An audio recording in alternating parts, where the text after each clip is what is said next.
Hi YouTube, this is Jersey EMT here, and this right here is my new Ruger Mark II 22 caliber semi-automatic pistol. In this video, I'm going to give you a basic overview of the features, the specifications, and the intended usage of this gun. The first thing we need to do when we pick up any firearm is to safety check it and to verify that it is not loaded. So we eject the magazine and check that there are no rounds. Then we cycle the action a few times to check that there's not a round in the chamber. Then we will lock the bolt back and check the chamber manually, both by looking in and by feeling for a round using a finger. Now we have verified that the gun is in fact not loaded, but we still treat it as if it were loaded, which means keeping the muzzle pointed in a safe direction at all times and keeping our finger outside of the trigger guard. My Ruger Mark II is the NRA Endowment Special Edition, which adds some pretty cool modifications from the factory. It's based on the Mark II standard model, so it has a regular blued finish and a tapered barrel, which is 4 3/4 inches long. It has fixed sights with a square notch in the rear and a post in the front. The first thing you'll notice to be different is the ivory-colored grips. This is in place of the black grips on the standard Ruger Mark II. It also has some engraving work done. The Ruger logo is engraved onto the back of the bolt, and engraved on top of the receiver is William B. Ruger's signature and the Ruger crest with the NRA logo. The final difference is the serial number. Being the NRA Endowment Edition, the serial number is prefixed NRA.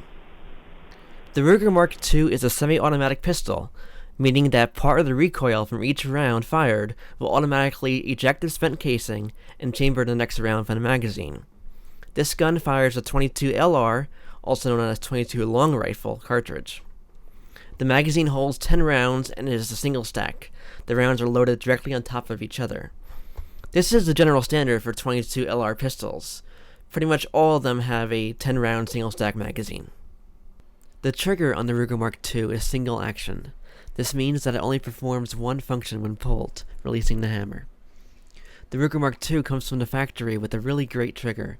It's extremely light and extremely crisp, and it's very easy to control. Ruger really did an awesome job with the trigger on this gun. The gun comes with 2 magazines. I only have 1 magazine here because generally I store my guns loaded. In my home, there are no children, we're all adults here, and we all have been trained in the safe operation of firearms. So the second magazine is loaded and is in a different room. Whenever you're handling a gun for cleaning or for dry fire training, for safety reasons, it's best to keep all live ammunition in a completely different room. That said, I do have a live round of 22 LR ammunition here to show you what it looks like. As you can see, it's a pretty small round. For comparison purposes, this over here is a 9mm pistol round, which is significantly larger. The 9mm round is generally accepted as the minimum effective round for self-defense purposes, meaning that if a violent criminal is endangering your life, you will want to use a 9mm or larger caliber firearm. The 22 LR is not a good choice for defending your life. Now, of course, a 22 LR pistol is still a real firearm and is certainly capable of causing serious injury and death. You need to treat it with full respect because even though it is a very small caliber gun, it is still quite deadly. It simply does not effectively incapacitate a serious threat to your own life quickly compared to the larger defensive calibers like the 9mm. So what's the 22 LR pistol good for if it's not an effective self-defense tool? Well, it is excellent for training purposes. Because the round it fires is so small, it has very little recoil, making it great for learning proper trigger control and other aspects of good marksmanship. It is also perfect for introducing new shooters to firearms. The extremely low recoil, noise, and muzzle blast will usually not scare people away. Way too often I will see people handing over their 45 ACP handgun, or much worse, something even larger, to someone who's never fired a gun before. They'll shoot it once and immediately put it down, not wanting to try it again. Even a 9mm handgun has enough power and recoil to frighten off a lot of new shooters. And that's not what we want. We want people to get into shooting by having fun, and that's exactly what a 22 LR pistol is. It's pure fun. And anyone without extremely severe arthritis or some other physical issues will be able to easily shoot and handle a 22 LR pistol and not be scared away by it. But even more important than all that is the cost of ammo.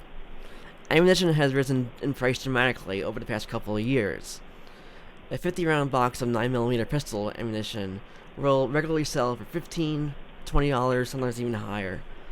But 22 LR cartridges they're much cheaper. Sometimes over 10 times cheaper than 9mm.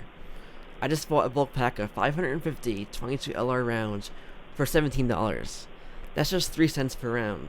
At the same time, I paid $16 for just one box of only 50 9mm rounds, which turns out to about 32 cents per round.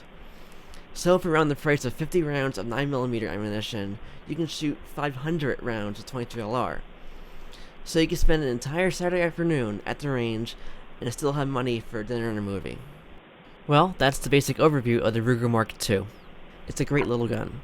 It would make an excellent addition to any firearm owner's collection, and it would also be an excellent first gun for someone who is just starting to learn how to shoot. It's an amazing value for the money, and it's a design that has been proven to be extremely durable and extremely reliable. This is a gun that, with proper cleaning and maintenance, will last for decades, and tens or even hundreds of thousands of rounds. Now, the Ruger Mark II has been replaced by the Ruger Mark III, which was released in 2004. But essentially it's the same gun, with only a few small minor changes, so almost everything that I've discussed here about the Ruger Mark II also applies to the Ruger Mark IIIs that you'll find brand new at your local gun shop. I'm working on another video that explains the evolution of the Ruger 22 caliber pistols, which will go into detail about what has changed and, probably more importantly, what hasn't changed with the Ruger Mark III. Also, be on the lookout for my video on field stripping and cleaning the Ruger Mark II to ensure that it keeps on shooting for many years to come. I hope you've enjoyed this look at the Ruger Mark II. Take care and stay safe out there.